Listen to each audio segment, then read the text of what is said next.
Hello and welcome बच्चों to rural development के first class में। यहाँ पे सब अपने आप को इमेजिन करना गरीब बाबू। क्या इमेजिन करेंगे अपने? गरीब बाबू, ठीक है। अपने मान के चलेंगे अपने गांव वासी है, अपने किसान है, रोज सुबह लंगोट पहन के अपने किसानी करने निकल जाते हैं, ठीक है। In this chapter we are going to be very close to rural areas. हाँ ठीक है, अपनी बुक आ चुका है, वॉल्यूम 2 ऐसे आ चुका है अपना। आओ, इस चैप्टर में हम लोग को किन किन चीजों का बात करना है लिख लो। आओ, रूरल डेवलपमेंट का मैं एक बढ़िया सा ओवरव्यू दे देता हूं। यस, ठीक है अपनी, श्योर। फाइनेंस वाले बोलेंगे आरडी मींस रिकरिंग डिपॉजिट, अपने बोलेंगे रूरल डेवलपमेंट। इसमें बच्चों हम लोग को 4 मेन टॉपिक्स पढ़ने हैं। We have to look at 4 main topics. लिख लो, रूरल क्रेडिट।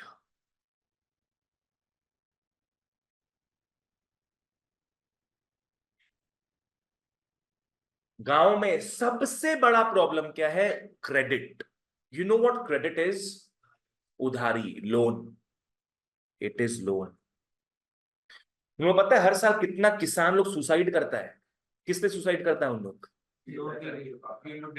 क्योंकि डेट में एकदम एकदम माथा तक डेट में रहता है उन लोग। एंड उन लोग अपना पुराना लोन चुका नहीं पाता, उन लोग का फसल बर्बाद हुआ रहता है, तो उन लोग के पास पैसा नहीं आता उस लोन को चुकाने के लिए। तो अंत में एक ही रास्ता होता है उनके पास, सुसाइड। तो rural credit is a very important part of rural development. अगर इनको टाइमली पैसा मिल जाए फ्रॉम मनी लेंडर्स या उससे बेटर फ्रॉम बैंक्स, तो ये अपना घर चला सके उस वक्त। समझ में आया? तो tell me what is the main problem? First problem, rural credit. दूसरा प्रॉब्लम उनके मार्केटिंग को लेकर आता है। प्रोड्यूसर्स यहां पे कौन हो गए? Farmers. They produce food grains, और वो अपने गांव में नहीं बेचते सामान। गांव में तो कम प्राइस मिलेगा, वो कहां बेचते हैं उसको? सिटीज में, अर्बन सेंटर्स, मेट्रोपॉलिटन सिटीज, सब जगह भेजते हैं। तो वहां तक भेजने के लिए ट्रांसपोर्टेशन होना चाहिए, इंफ्रास्ट्रक्चर मजबूत होना चाहिए, जो यहाँ का माल वो वहां बेच सके। नेटवर्किंग होना चाहिए। उसी को यहां अपने क्या बोलते हैं? Agricultural marketing. क्या बोलेंगे अपने? Agricultural marketing.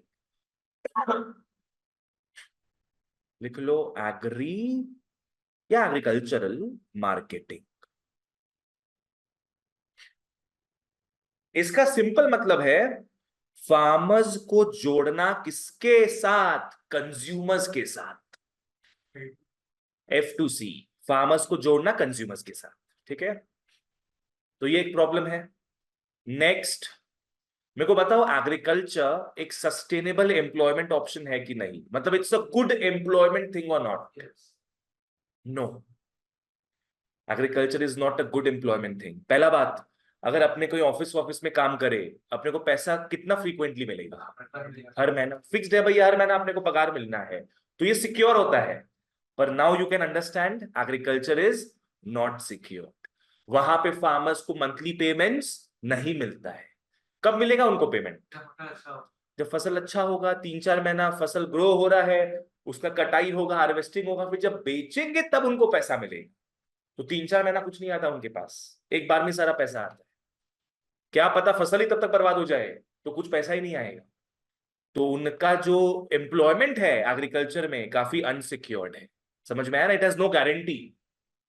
तो इसीलिए फार्मर्स आजकल क्या है, सेकेंड थर्ड एम्प्लॉयमेंट ऑप्शंस ढूंढता है। They try to diversify. लिख लो, डाइवर्सिफिकेशन।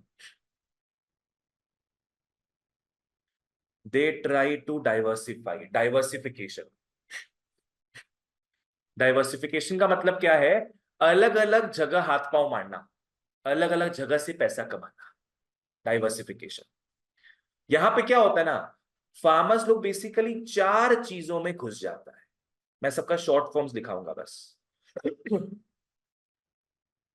जो फार्मर्स काम करता है एक बार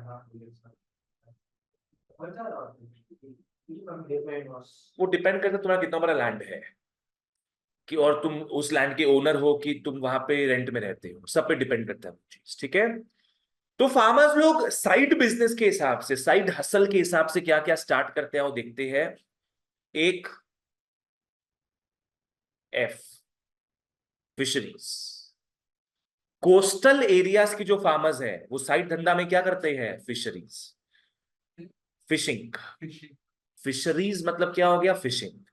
उन लोग दिन भर क्या है, अपने फार्म में लगे रहेंगे, और शाम को रात को वो कहाँ निकल जाएंगे, फिशिंग करने निकल जाएंगे, तालाब वालाब में फिश पकड़े निकल जाएंगे, या अर्ली मॉर्निंग।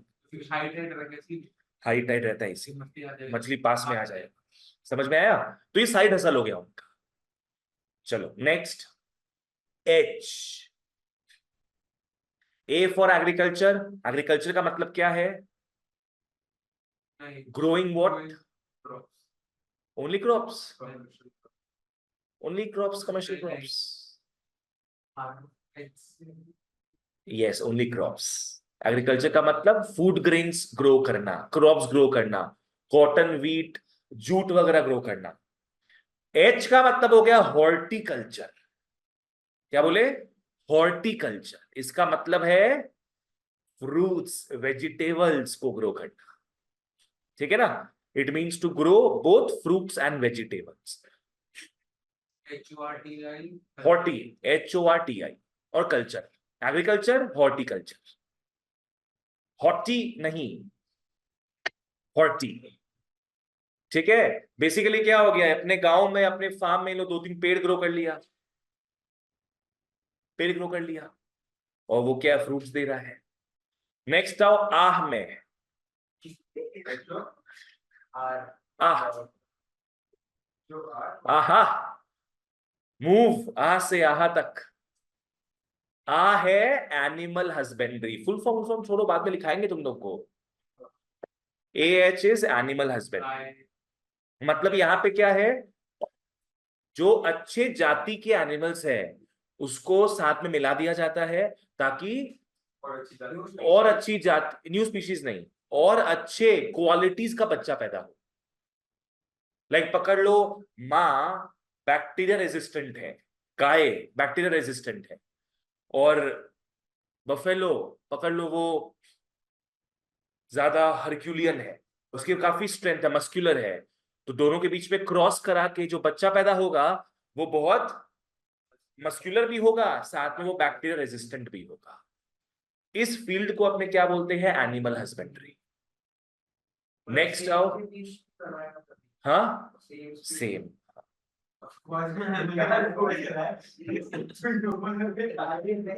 चलो नेक्स्ट आओ बिल्कुल सही बात है। सर नियर फ्यूचर में क्या होगा वो भी नहीं पता। कुछ नहीं पता, साइंस इतना तेजी से आगे बढ़ रहा है कुछ भी नहीं पता। नेक्स्ट आ जाओ, DF, DF, dairy farming. Dairy का मतलब क्या हो गया, दूध एंड उसके प्रोडक्ट्स। और यहां पे एक फिफ्थ भी बना के लिख सकते हो, IT। IT मतलब इंफॉर्मेशन टेक्नोलॉजी। इंटरनेट का काम भी होता है गांव वगैरह में, तो फार्मर्स ही क्या है, ऑपरेटर बन जाते हैं। तो ये मेन डाइवर्सिफिकेशन की चीजें हैं जो अपने बाद में देखेंगे, ठीक है ना। अब लास्ट एक बचा है, आजकल के फार्मर्स ऑर्गेनिक फार्मिंग की तरफ उतर पड़े। You know what is organic farming? Non exhaustive materials use है फार्मिंग के लिए, जो आपका खराब नहीं करता। जैसे केमिकल पेस्टिसाइड वो सब हटा के हम लोग केमिकल पेस्टिसाइड हटा, गोबर वगैरह, नॉन एग्जॉस्टिव नहीं बोलेंगे उसको, न्यूट्रिएंट्स वगैरह जो है, फर्टिलाइजर यूज नहीं करना है, केमिकल वाला। तो गोबर का वेट करो, फार्मर्स लोग गोबर क्या है, टोपिया भर, बकेट भर फेंक देते हैं।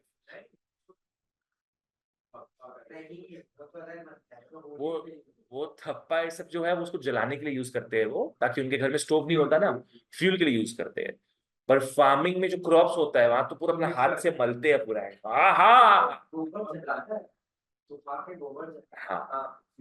फ्यूल की तरह उसके ऊपर रोटी रखता है, हम लोग गोबर के ऊपर रोटी, सब्जी, हाँ हाँ, तुम गोबर लेके आना। हम तुमको ट्राई करके दिखाएंगे। ऑर्गेनिक फार्मिंग सब अपने ढंग से देखेंगे। खैर आज का हमारा चर्चा रहेगा रूरल क्रेडिट के ऊपर। ठीक है ना, एक चैप्टर के 4 पॉइंट्स हो गए हमारे। आ जाओ बच्चों वालों, मार्क करते हैं फटाफट, इंट्रोडक्शन में आना। यहां तुम लोग को देश का गरीबी दिखाएंगे। आओ, गंदे लोग हैं। आओ, around 22% population still lives below the poverty line. ये तो मैं बता चुका हूं ऑलरेडी, 1/5 है ना। Around 22% population still lives below the poverty line. Next आओ, ये पहला डेटा हो गया। दूसरे डेटा में आओ, रूरल पीपल 3/4 है टोटल पॉपुलेशन के। ये सेकंड डेटा हो गया।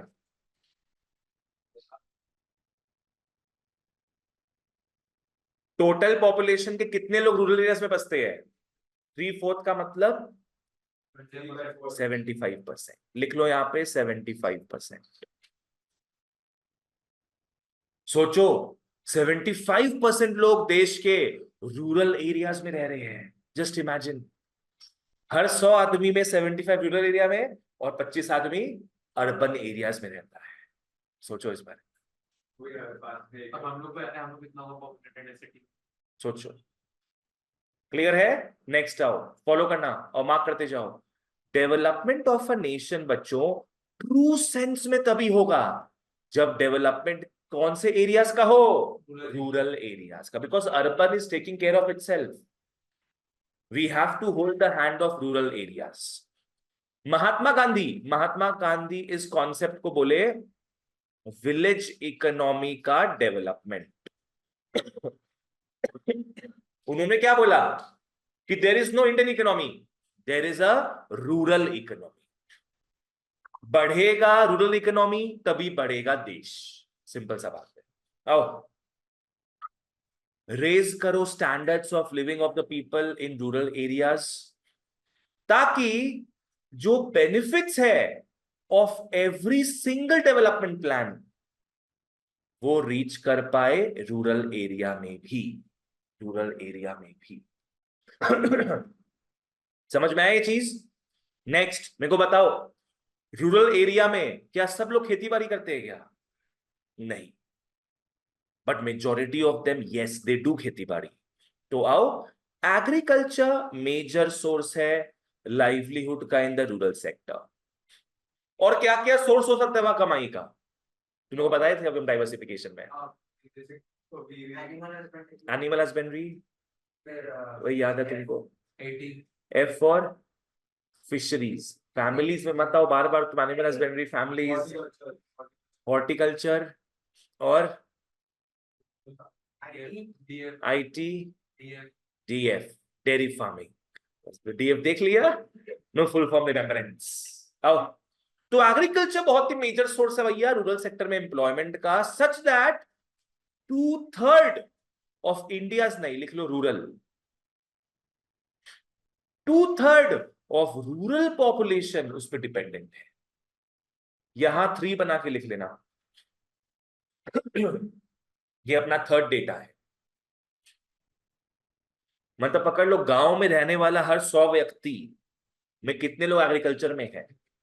67। 2/3 बोला है। 2/3 मतलब ऑलमोस्ट 67%। 33 नॉन एग्रीकल्चर, मतलब एनिमल हस्बेंड्री या डेयरी फार्मिंग, पोल्ट्री, ये सब में घुसा हुआ है। समझ में आ गया क्या है? अंश वंश, इसकी पहले एक अंश था, उसके बाद वंश आया, उसके बाद वंश का वंश आएगा। चलो ओके, ठीक है। हाँ, इंडिया का रियल प्रोग्रेस तभी होना है जब रूरल एरियाज एंड वहां के लोगों का डेवलपमेंट होगा। हाँ, ये महात्मा गांधी बोल के गए थे, बहुत कुछ बोले थे। उनका सिर्फ बोलने का ही काम था उनका। तो Mahatma Gandhi ji, we know that. आ जाओ, ओके।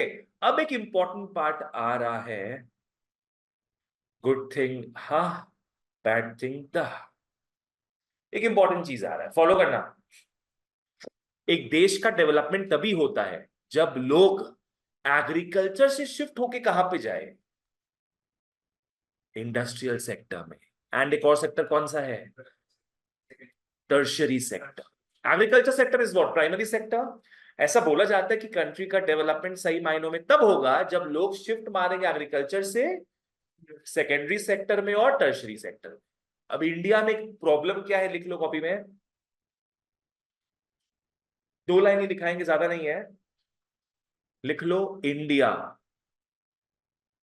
एक स्ट्रेंज कथा। इंडिया एक स्ट्रेंज कथा, टॉयलेट एक प्रेम गाथा।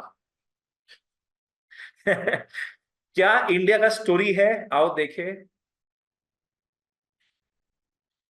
जीडीपी समझता है तुम लोग, ग्रॉस डोमेस्टिक प्रोडक्ट। बेसिकली अभी के लिए समझ जाओ कि देश में जो प्रोडक्शन हो रहा है उसको क्या बोलते हैं, जीडीपी। और देश में प्रोडक्शन कहाँ कौन कौन से सेक्टर से होगा, प्राइमरी सेकेंडरी टर्शियरी। अब इंडिया में अच्छा बात क्या है कि एग्रीकल्चर में जो प्रोडक्शन हो रहा है वो कम है, तो किसका प्रोडक्शन ज्यादा होगा, सेकेंडरी एंड टर्शियरी सेक्टर का प्रोडक्शन ज्यादा है। उन लोग ज्यादा योगदान दे रहे हैं किसमें, जीडीपी में। It's a very good thing. तो लिख लो, contribution of agriculture to GDP. Contribution of agriculture to GDP कम हुआ कि बढ़ा, कम हुआ, बोली ना अभी। एग्रीकल्चर जो योगदान दे रहा है जीडीपी में वो कम दे रहा है, तो ज्यादा योगदान कौन दे रहे होंगे, industrial sector and service sector वाले। ये कम हो गया। से फॉर एग्जाम्पल 100 रुपया का प्रोडक्शन हुआ है देश में, पकड़ लो लास्ट 1 साल में 100 रुपया का ही प्रोडक्शन हुआ है। तो हो सकता है 50 रुपया इंडस्ट्रियल सेक्टर, मतलब पकड़ो सेकेंडरी सेकेंडरी सेक्टर 50 रुपया का सामान बनाया हो सकता है टर्शरी सेक्टर 40 रुपए का सामान बनाया हो। तो प्राइमरी सेक्टर सिर्फ कितना का सामान बना रहा है, 10 रुपए का। समझ में आया, बोलो इट्स अ गुड थिंग और a bad thing. It's a good thing Babu, it's a good thing. इसका मतलब है, आज तुम खुद बताओ, एग्रीकल्चर से कॉटन निकलेगा, राइट, एग्रीकल्चर से कॉटन निकलेगा। कॉटन कितने का होगा, मान लो 10 रुपए का होगा, पर इंडस्ट्रियल सेक्टर से उस कॉटन के थ्रू शर्ट्स बन के निकलेगा। वो शर्ट कितने का आएगा, पकड़ लो 1000 रुपए मान लेते हैं अपने। तो तुम क्या चाहेगा, देश में ज्यादा क्या प्रोड्यूस हो, सिर्फ कॉटन ही प्रोड्यूस होते जाए कि उसको छोड़ के शर्ट्स ज्यादा प्रोड्यूस। सर पर अगर जैसे प्राइमरी सेक्टर में इतना नहीं बनेगा, फूड कॉटन या जो भी हो, तो वो सेकेंडरी सेक्टर तक जाएगा नहीं, और इस कारण से फिर इंडिया। हम लोग बिल्कुल सही बोल रहे हैं तुम, हम लोग यहाँ सिर्फ रॉ कॉटन का बात कर रहे हैं, वो कॉटन का बात नहीं कर रहे जो शर्ट में घुसा हुआ है। समझा, अल्टीमेटली हर कुछ तुम्हारा एग्रीकल्चर से ही आएगा, पर बात यह है कि तुम सिर्फ कॉटन ही बेच रहा है कि कॉटन को तुम शर्ट में कन्वर्ट करके बेच रहा है। समझा मेरा बात, ये चीज।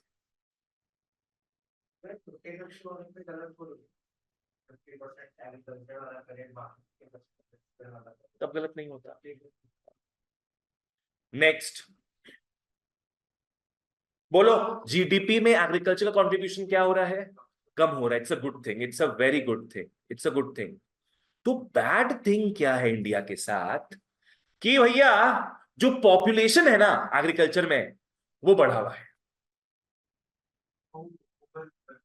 वर्क फोर्स इन एग्रीकल्चर वही एम्प्लॉयमेंट अगर इंडस्ट्रियल बढ़ा हुआ है। तो ज्यादा प्रॉफिट होगा।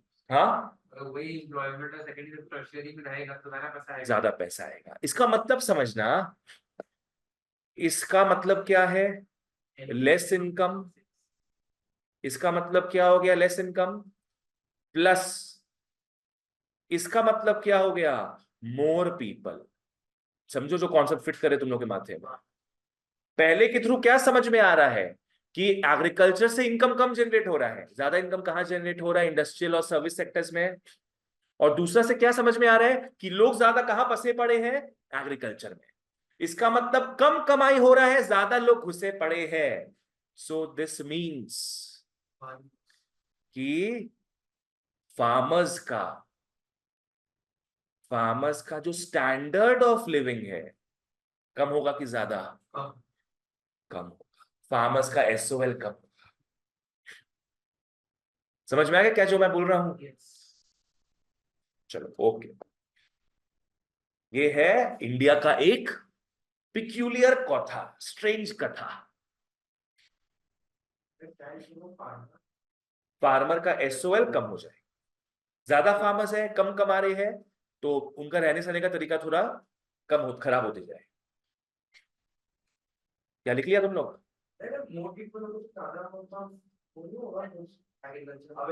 तो वही तो बोले ना कि ज्यादा लोग हैं पर कम प्रोडक्शन हो रहा है। लैंड लिमिटेड है, ये भी कारण है। तो ये यहाँ पे लिखा हुआ है, इसको देखना। हम 2 मिनट में आए, ठीक है ना? Okay, now we come to rural credit. ध्यान दो। आओ, रूरल क्रेडिट का मतलब हो गया लोन्स प्रोवाइड करना। किसको लोन्स प्रोवाइड करना? फार्मर्स को। पहले अपनी नीड का बात करें।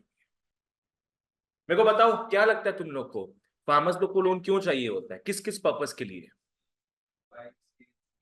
Buying equipments, buying seeds, very good. और वाटरिंग द प्लांट्स मत बोलना, बोला इरिगेशन सिस्टम को डेवलप करने के लिए, बनाने के लिए।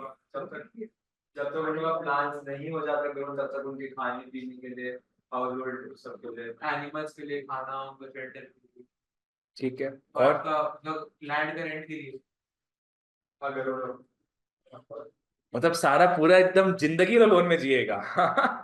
खाना पीना से लेकर एनिमल का खाना पीना, खुद का खाना पीना, खुद का रेंट, नहाना धोना, सब रेंट, सब ईएमआई में, सब लोन में।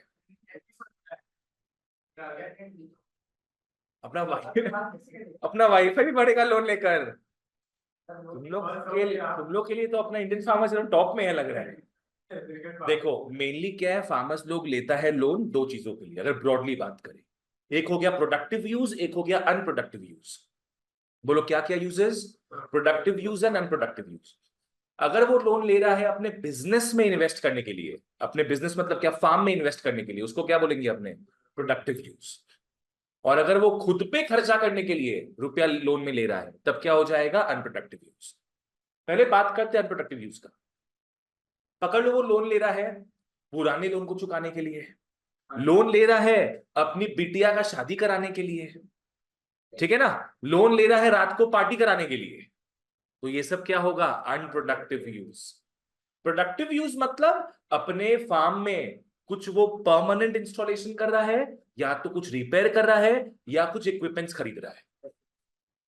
सीड्स खरीदना हो गया, फर्टिलाइजर्स, पेस्टिसाइड्स, ट्रैक्टर, जो उसके फार्म में वेल है उसको रिपेयर कर रहा है या नया वेल बना रहा है, ये सारा चीज प्रोडक्टिव यूज में आ जाए। समझ में आया? Indirectly, not only assets, yes assets as well. Scarecrow,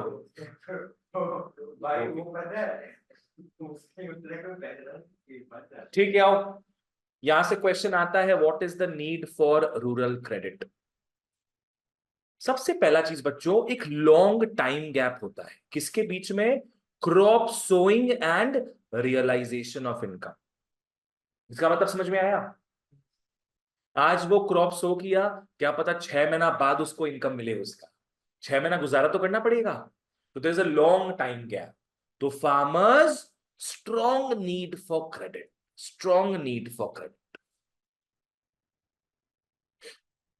credit क्यों चाहिए? To improve the conditions of farmers, to stop their exploitation. What is this to stop their exploitation? Landlord क्या पता उसको निकाल दे अपने लैंड से कि तुम रेंट पे नहीं कर रहे हो टाइमली। हो सकता है कि तुमको तुम्हारा गुजारा करने के लिए अपना लैंड ही बेचना पड़ जाए, अपना कुछ एसेट बेचना पड़े। हाँ, अपना मेन कमाई का चीज बेच दे वो, उससे बढ़िया लोन ले पहले। किस किस बेसिस में अपने लोन को क्लासिफाई कर सकती है। पहला हो गया पर्पस ऑफ क्रेडिट, दूसरा हो गया टाइम पीरियड ऑफ क्रेडिट। आओ बच्चों, पर्पस ऑफ क्रेडिट में एक होता है प्रोडक्टिव क्रेडिट, एक होता है अनप्रोडक्टिव क्रेडिट। दोनों का मतलब बताए थे, क्लियर है? Productive credit is that credit which is used to either do repairments or to buy permanent assets, acquire permanent assets.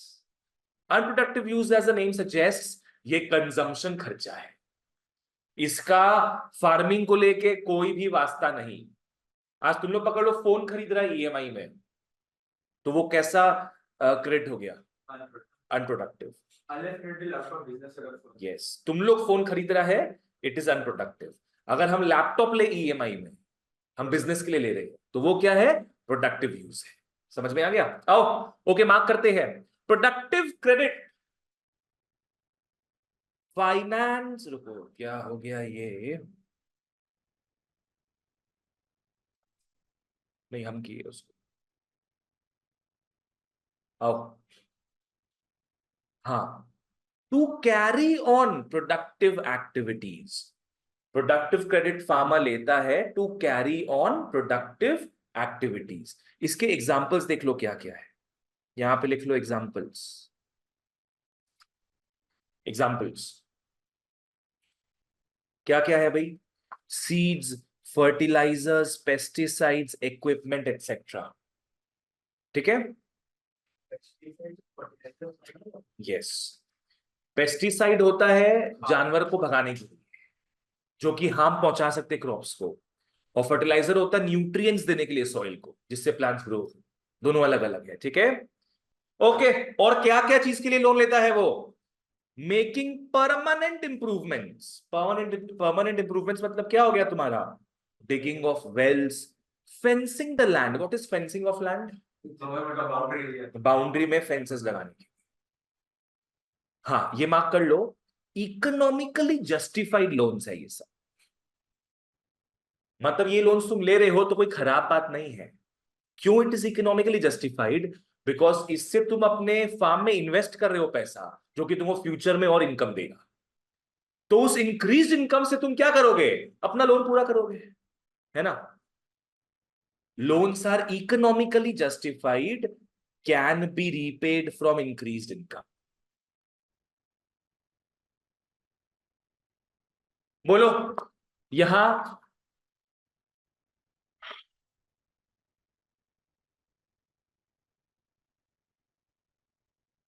साफ कर लेना उसको, देखना गंदा है शायद। कौन से लोन्स का बात हो रहा है यहां पे? Productive loans.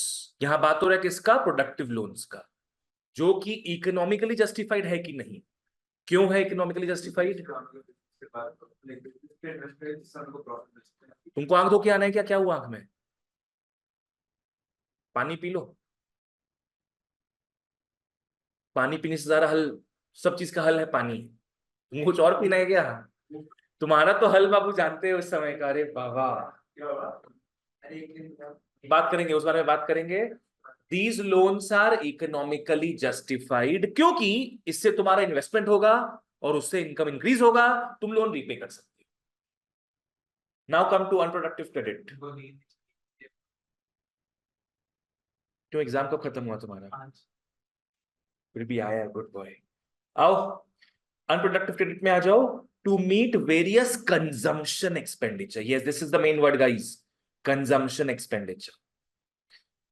To meet various consumption expenditure, जैसे क्या हो गया? शादी करवाना है तो लोन ले रहे हो, फ्यूनरल्स के लिए loan, during the years of low income arising from failure of crops. Yes, तुम्हारा फसल पूरा बर्बाद हो गया, अब 5-6 महीना तुम अपना घर कैसे चलाओगे? तो कैसे चलाओगे? लोन लेकर, and that loan is called unproductive loan. ये सारे loans not economically justified. Yes, आज तुम 10 लाख रुपया लेकर अपनी बेटी का शादी करा दिए हो, तो क्या इनकम तुम्हारा बढ़ गया उससे? क्या वो तो पैसा पूरा बर्बाद। डाइवोर्स हो गया, अब 6 महीना बाद वो अलग, सब पैसा बर्बाद। Can not be easily paid back, can not be easily paid back. अगर डाइवोर्स होता तो प्रॉपर्टी होता तो इसका बढ़ता ना। वो लंगूर सच से शादी हुआ। तो ओके, तो अभी आपने क्रेडिट का बात किए हैं पर्पस के हिसाब से। नेक्स्ट आपने बात करेंगे क्रेडिट का टाइम पीरियड के हिसाब से। बच्चों टाइम पीरियड 3 टाइप का होता है, short term, middle term, long term. Short term के पास लिख लो अराउंड 1 ईयर।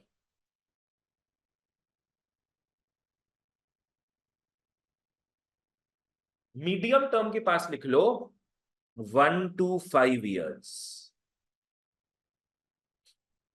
और लॉन्ग टर्म के पास लिख लो greater than 10 years।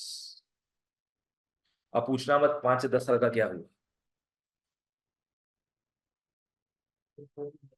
Not not found. ठीक है, आओ तो अब बात करेंगे अपने टाइम पीरियड ऑफ लोन। क्या क्या टाइम पीरियड्स था? Short term, medium term and long term. Short term का क्या टाइम गैप था अपना?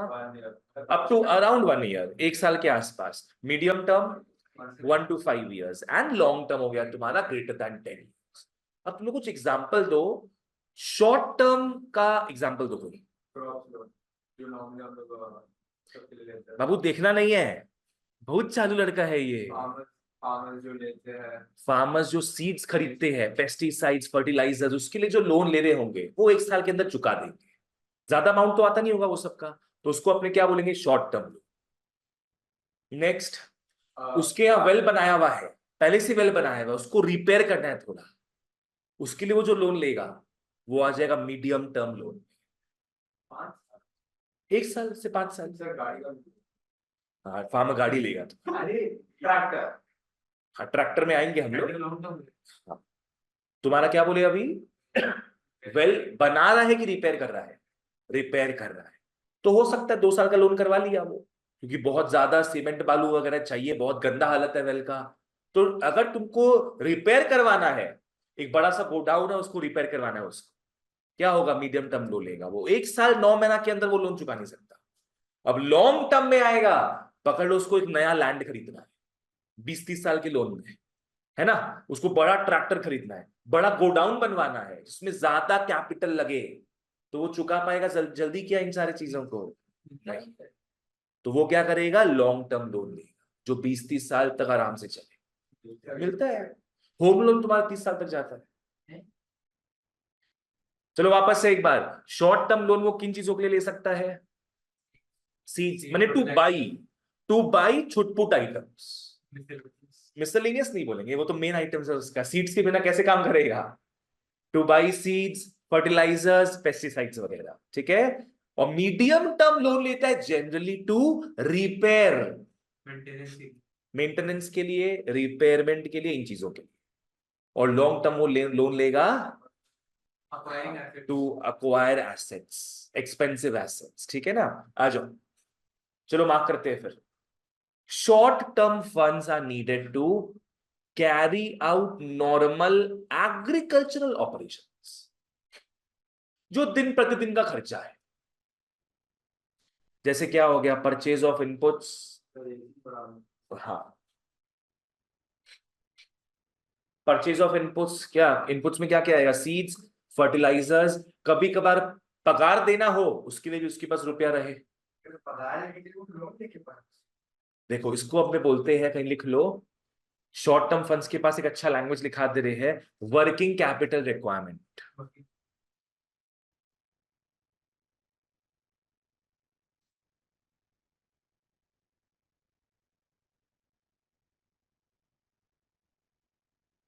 वर्किंग कैपिटल रिक्वायरमेंट कि फार्मर बोलता है हम 2 साल का 2 लाख का लोन पहले लेके रख लिए, और वो 2 लाख रुपया हम 1 साल में चुकाएंगे।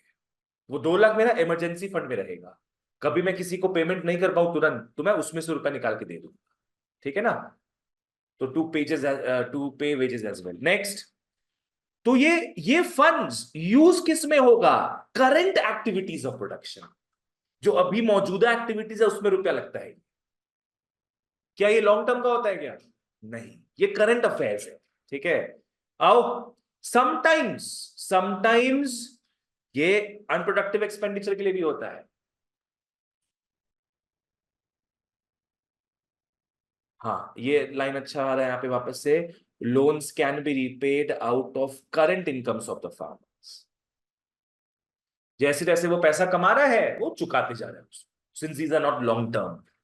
नेक्स्ट हो मीडियम टर्म फंड्स में, मीडियम टर्म फंड्स में मार्क कर लो, acquire farm assets and improvements. Improvement सबसे मेन वर्ड है यहाँ पे। इम्प्रूवमेंट्स के पास कहीं तुम लोग क्या लिख सकता है, रिपेयर। हाँ, रिनोवेशन रिपेयर सब आएगा, करेक्ट एकदम। परचेज ऑफ एनिमल्स, हाँ हाँ, नॉट ह्यूज फार्म एसेट्स, है ना। फार्म एसेट्स क्या हो गया, जैसे for the purchase of animals, animal समझ में आ गया, काऊ वगैरह पकड़ लो। फार्मर को डाइवर्सिफाई करना है, फार्मर को दूध का धंधा भी स्टार्ट करना है, तो 2-3 गाय खरीद लेगा वो। क्या गाय उतना महंगा है क्या कि 20 साल लोन देना पड़े उसको? नहीं। गाय कितने का आएगा, 50,000 1 लाख का गाय आ जाएगा मोटा मोटी। तुमको कितना लगा? मिनिमम बता रहे, मतलब जितना का ही आए, 50,000। प्रॉपर गाय अगर डिफरेंट से तो अगर बच्चा लेगा थोड़ा छोटा सा, तब तो तुम्हारा आ जाएगा ना उतना में। बच्चा लेगा तो प्रॉफिट मेकिंग उस समय से होना शुरू होगा, वो तो टाइम लगेगा, 1-2 साल छोड़ना पड़ेगा। लॉन्ग टर्म इन्वेस्टमेंट, मतलब वही कि इतना नहीं है कि वो 5 साल से ऊपर उसका लोन एक्सटेंड करे। For the purchase of animals, making improvements on land. Making improvements on land समझ में आ गया क्या? बैरन लैंड को फर्टाइल करना, बैरन लैंड को फर्टाइल कर दो, पकड़ लो। फेंसिंग करना हो वो सब भी कर सकते हैं इसमें। रिपेयर ऑफ वेल्स एक्सेट्रा, ये भी यूज होता है फॉर मीटिंग अनप्रोडक्टिव एक्सपेंडिचर्स। पर इस बार थोड़ा बड़ा अनप्रोडक्टिव एक्सपेंडिचर, जैसे क्या हो गया, शादी ब्याह करवाना हो बिटिया का। सगाई का पैसा कहां से आया? शॉर्ट टर्म फंड से। शादी का पैसा मीडियम टर्म फंड्स, और जो और भी शादी होने वाला है सब शॉर्ट टर्म में आ गया। सगाई का एंगेजमेंट भी हो गया। ये लॉन्ग टर्म था, उनके जो बच्चों में आ रहे उनके लिए लॉन्ग टर्म चलेगा। सर डाउरी, अच्छा अपनी, हाँ लॉन्ग टर्म मिल गया अपने को, बिल्कुल सही बोल रही हो अपनी। डाउरी, दहेज में 10 गाय चाहिए हमको, 2 गाड़ी चाहिए हमको। हमारा बंटी को देखिए आप, गिफ्ट कहते हैं। लॉन्ग टर्म तो उसमें चला गया, बिल्कुल सही बोली अपनी, आंख खोल दी हम लोग का। लॉन्ग टर्म फंड्स आओ, लॉन्ग टर्म फंड्स चाहिए होता है for making long term improvements. बाबा बाबा, long term funds are needed for making long term improvements, जैसे अंडरटेकिंग इन्वेस्टमेंट प्रोजेक्ट्स। जैसे क्या होगा, एग्जांपल्स में आओ, परचेज एडिशनल लैंड परचेज करना है।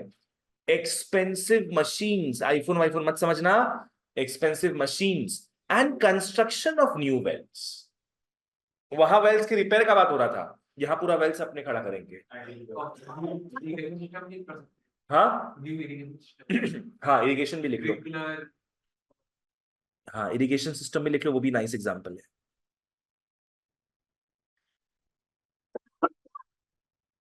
कि बड़ा बड़ा नाला बैठाना, रिजर्वॉयर्स, टैंक्स वगैरह खड़ा करना जहां से पानी आता रहे। क्लियर है यहां तक? तो अभी आपने क्या पढ़े, सोर्सेज, सोर्सेज नहीं सॉरी, नीड। किसका नीड अपने पढ़े? रूरल क्रेडिट का, जो 2 हिसाब से था, एक पर्पस के हिसाब से और एक टाइम पीरियड के हिसाब से। पर्पस के हिसाब से क्या क्या देखे, productive use and unproductive use, कौन सा इकोनॉमिकली वायबल नहीं था, अनप्रोडक्टिव यूज। और टाइम पीरियड में हमने देखा short term, middle term, medium term और लॉन्ग टर्म। कॉपी निकाल लो। नेक्स्ट अपने आएंगे सोर्सेस में, लिख लो sources of RC, rural credit. देखो, दो जगह से लोन मिल सकता है फार्मर्स को, ठीक है ना। पहला लिख लो नॉन इंस्टीट्यूशनल, लिख लो नॉन इंस्टीट्यूशनल, ब्रैकेट में लिख लो अनऑर्गेनाइज्ड सेक्टर।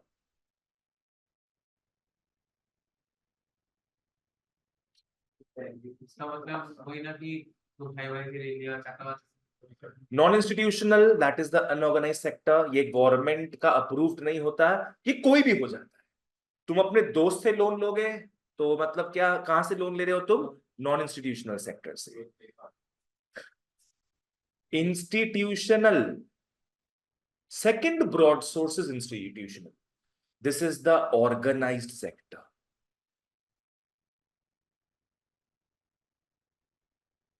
ये गवर्नमेंट अप्रूव्ड होता है और मैक्सिमम इंटरेस्ट रेट जो जो तुम चार्ज करोगे वो भी लिमिटेड होता है, सेट होता है बाय द गवर्नमेंट, ठीक है ना। आओ पहले अपने आते नॉन इंस्टीट्यूशनल में। सदियों से फार्मर्स को लोन जो मिल रहा है वो किनके घरों से मिल रहा है? नॉन इंस्टीट्यूशनल घरों से मिल रहा है, जहां पे चार मेन लोग आएंगे। सबसे पहला और सबसे गंदा है मनी लेंडर, शाइलॉक द जीव। ये तुम लोग पोर्शिया, एंटोनियो, और तुम तो सीबीएसई से आए ना, then don't even laugh, don't even listen. Shylock the Jew CBSE में कहां से आएगा? Merchant of Venice. अब ये था जो हम जोक बोल रहे हैं वो तुमको नहीं समझ में आ रहा है ना, वो बोल रहे हैं। तो शाइलॉक द जू भी क्या है? एक मनी लेंडर था। मनी लेंडर लोग क्या है? इन लोग का पेशा ही है लोगों को लोन में रुपया देना, इनका पेशा ही है। और ये गंदा वाला इंटरेस्ट रेट चार्ज करते हैं। कैसा वाला? एग्जॉर्बिटेंट, हाई, गंदा, यस, बहुत गंदा, राइट। नेक्स्ट, मनी लेंडर से हटे तो रिलेटिव्स पे अटके। रिलेटिव्स भी कुछ कुछ ऐसे होते हैं जो अपने को अपने कठिनाई के समय हेल्प करते हैं। इनका एडवांटेज क्या है कि ये हम लोग से कोई भी इंटरेस्ट चार्ज नहीं करेंगे। आज कोरोना में हम देखिए बहुत लोगों को ऐसे 2-3 महीना कोई कमाई नहीं था, तो वो अपने रिलेटिव से पैसा मांग मांग के क्या है, उस 2-3 महीना गुजारा किए कि जैसे ही हमारा घर वापस चल पड़ेगा आपको हम चुका देंगे। क्या कोई मामा चाचा वो जो भी थे, क्या उनसे इंटरेस्ट लेंगे? क्या नहीं, वो हेल्प करेंगे तुमको तुम्हारे फाइनेंशियल क्राइसिस से निकलने में। पर तुम हर महीना ही मांगोगे कि पुड़िया खाना दीजिए ना, तो रुपया नहीं मिलेगा फिर। सो ये है रिलेटिव्स का खासियत कि they do not charge any interest, पर ऐसे मिलते बहुत कम है, तो that is a disadvantage. Next आओ ट्रेडर्स। ट्रेडर्स, ट्रेडर्स कौन हो गया? मिडिलमैन। मिडिलमैन, मिडिलमैन तुमको लोन देगा और तुमसे कंडीशन रखेगा कि तुम अपना जब फसल ग्रो हो जाएगा ना, सारा फसल तुम मेरे को ही आके बेचोगे। मिडिलमैन तो गांव में बहुत होते हैं, है ना, पर मैं तुमको लोन दे रहा हूं, तुमको मैं हेल्प कर रहा हूं, तुम मेरे को ही आके बाद में फसल बेचोगे और इतने में ही बेचोगे। प्राइसेस इन लोग कम देता है, पर फार्मर मजबूर था तो फार्मर को जबरदस्ती लोन लेना पड़ा उस वक्त मजबूरी में। तो उसका फायदा कौन उठाया? ट्रेडर्स लोग, कि तुम सारा माल मेरे को बेचोगे और कम प्राइस में बेचोगे।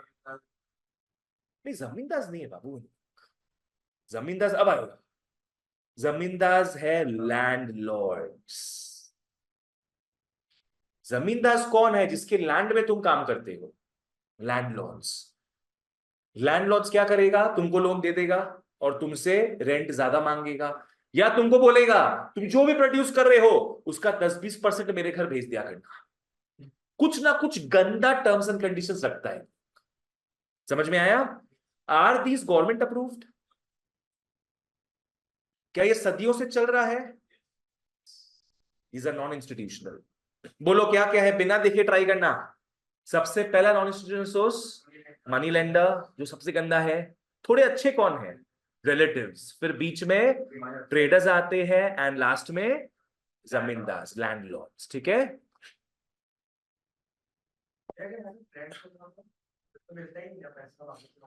तो बैड डेट हो जाता, तो बैड डेट हो जाता। वो लोन में नहीं, वो भिक्षाम दे ही, वो भिक्षा दे रहे हो वो मान के चलो। अब अपने मेन पार्ट में आएंगे भैया, इंस्टीट्यूशनल सोर्सेज। गवर्नमेंट भी सो नहीं रहा है, गवर्नमेंट भी देख रहा था कि इतना फार्मर सुसाइड कर रहा है because they are at the mercy of money lenders, तो गवर्नमेंट कदम उठाया। 1950s से गवर्नमेंट कदम उठाए। सबसे पहला चीज लिख लो, कोऑपरेटिव्स। ब्रैकेट में लिख लो 1950s, मतलब ये स्टार्ट हुआ था 1950s में। गवर्नमेंट जागा, पर गवर्नमेंट के पहले लोग खुद जागे। कोऑपरेटिव का मतलब समझ में आता है? कोऑपरेट करना, self help groups type. Yes, cooperatives का मतलब क्या हो गया कि पकड़ लो एक गांव के 15-20 फार्मर्स जो कि किसके मर्सी में थे पहले, मनी लेंडर्स के। उन लोग आपस में एक संस्था फॉर्म कर लिए, उसको बोलते हैं कोऑपरेटिव। उसमें हर महीना कुछ ना कुछ रुपया वो जमा करते थे कि हम 20 जन हैं, हमारे में से किसी को लोन चाहिए होगा तो मनी लेंडर्स के पास नहीं जाकर क्या करेगा, हम लोग से लोन ले लेंगे। हम लोग सब लोग जमा कर रहे हैं ना, उसी पूल में से लोन ले लेगा और हम कम इंटरेस्ट चार्ज करेंगे। सिंपल बात है। तो ये क्या बोलते हैं अपने, कोऑपरेटिव्स। ठीक है ना? पहले कोऑपरेटिव्स बनना स्टार्ट हुआ, उसके बाद गवर्नमेंट जागा। क्या हुआ नेक्स्ट लिख लो, commercial banks.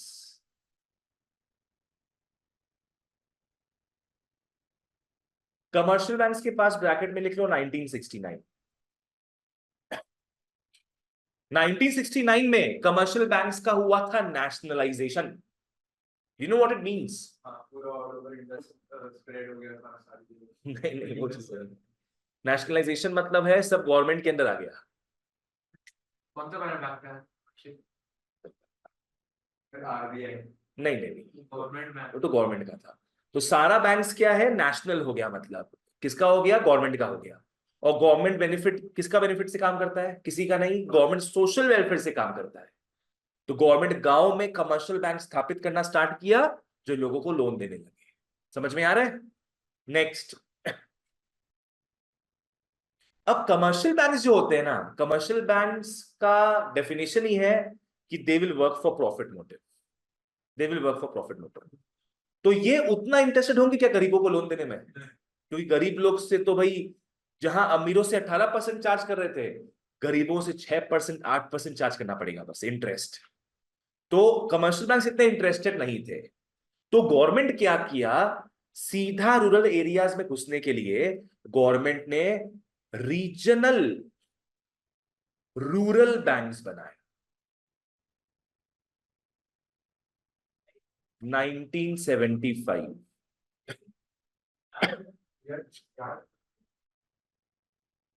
RRBs, regional rural banks. ये 100% ऐसे बैंक्स थे जिनका ब्रांच सिर्फ और सिर्फ कहां रहेगा, रूरल एरियाज में। They will only work for the benefit of the poor section of society. Next आओ। आज हर एक सेक्टर को संभालने वाला एक हेड होता है। बैंक्स को कौन संभालता है, आरबीआई। पता है शेयर मार्केट कौन संभालता है, अरे वो शेयर मार्केट को संभालेगा सेबी। सेबी सेबी सेबी हाँ। एससीबीआई, सेबी। इंश्योरेंस डिपार्टमेंट को संभालता है आईआरडीएआई। टेलीकॉम इंडस्ट्री को संभालता है ट्राई, टीआरएआई। तो वैसे ही रूरल क्रेडिट वाला जो पार्ट है कि कितना लोन जाए फार्मर्स को, कितना नहीं जाए, वो संभालेगा नबार्ड। तब तो वो है ना सेबी का पे केस हुआ था ना। किसमें? सेबी का जो आपका हेड है उसमें अडानी या किसी का उसमें। अच्छा, लिंकिंग किया था। हाँ लगे थे कुछ। हाँ, तो नबार्ड, नबार्ड इन सबको बर्बाद होने से बचाता है। कौन? NABARD. NABARD is the head of rural credit. NABARD का फुल फॉर्म नो बाद में बताएंगे, हम लिखाएंगे बाद में, बता देते हैं अभी।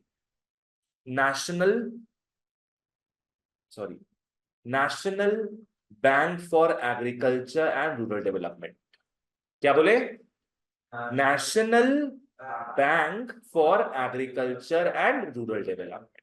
ठीक है ना, बाद में इसको लिखा देंगे, चिंता नहीं है। ये 1980s में स्टार्ट हुआ। ठीक है, एक और बैंक लिखो, लैंड डेवलपमेंट बैंक। लिख लो, लैंड डेवलपमेंट बैंक। ये एक स्पेशल टाइप का बैंक है। ये एक ऐसा बैंक है जो तुमको लोन देगा, पर तुम्हारा क्या गिरवी रख के, लैंड गिरवी। मॉर्टगेज में ये सिर्फ लैंड लेता है, तुम इसको सोना जवाहरात दोगे, अपना आंसू छिड़कोगे, कुछ नहीं करेगा। ये क्या लेगा गिरवी में? लैंड। और लैंड के बदले तुमको देगा ये long term loan. They do not deal with short term और मीडियम टर्म लोन्स, क्योंकि लैंड का वैल्यू भी बहुत होता है ना, तो उतना ये लोन दे पाते हैं, तो उतना लोन दे पाते हैं, तो लॉन्ग टर्म में लोन रिकवर करते हैं। ठीक है ना, सब नेक्स्ट क्लास देखेंगे इन चीजों को। और लास्ट में आ जाओ, इंस्टीट्यूशन ने स्टार्ट किससे किए थे? कोऑपरेटिव्स। एंड करेंगे उसी के छोटे भाई के साथ, self help groups. Self help groups, bracket में SHG, self help groups.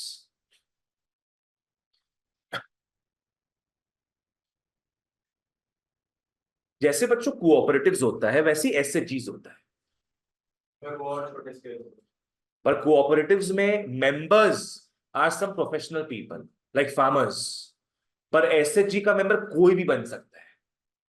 House wife है वो बन सकती है, कोई बच्चा है वो बन सकता है। ये थोड़ा इनफॉर्मल है, सेल्फ हेल्प ग्रुप्स थोड़ा इनफॉर्मल है, पर कोऑपरेटिव्स क्या है? It is formal.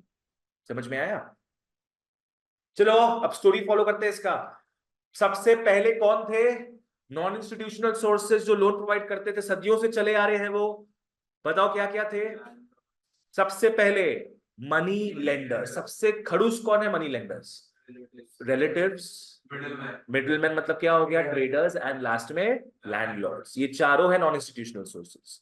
अब गवर्नमेंट देखा कि ये बहुत खराब लोग हैं, ये एक्सप्लॉइट करते फार्मर्स को, तो आया फिर इंस्टीट्यूशनल सोर्सेज, जहां हर कोई रजिस्टर्ड होता है विद द गवर्नमेंट। सबसे पहला बताओ क्या था? कोऑपरेटिव्स कब से स्टार्ट हुआ? 1950 से। उसका सक्सेस देखकर कमर्शियल बैंक्स भी घुसे रूरल एरियाज में। कब से? 1969 में। बाबू देखना नहीं, देखना नहीं, 1969 में। ठीक है, पर कमर्शियल बैंक्स हमेशा वर्क करता है फॉर प्रॉफिट मोटिव। तो वो लोग कहने को तो घुस गए रूरल एरियाज में, पर वहां पे उतना फंक्शन ही नहीं करते थे। तो आया इसलिए RRBs, रीजनल रूरल बैंक, जो कि 100% किसके लिए बनाया गया था? Rural development. 1975। सबको संभालने के लिए कौन आया? NABARD, national bank of agriculture and rural development. और एक बैंक था लैंड डेवलपमेंट बैंक, जो कौन से टर्म का लोन प्रोवाइड करता है? Long term. और मॉर्टगेज में क्या लेता है? लैंड। और लास्ट में कोऑपरेटिव का छोटा भाई सेल्फ हेल्प ग्रुप्स आता है। ठीक है, सब डिटेल में आपने देखते हैं फिर नेक्स्ट क्लास में। चलो इसका मैं ओवरव्यू दे दिया हूं, यहां तक जो भी लिखा हुआ था सब मैंने बता दिया। अब अपने को नेक्स्ट क्लास मिलके बस ये सब में मार्किंग करना है, ठीक है ना? चलो टेक केयर बच्चों, सी यू एंड बाय बाय।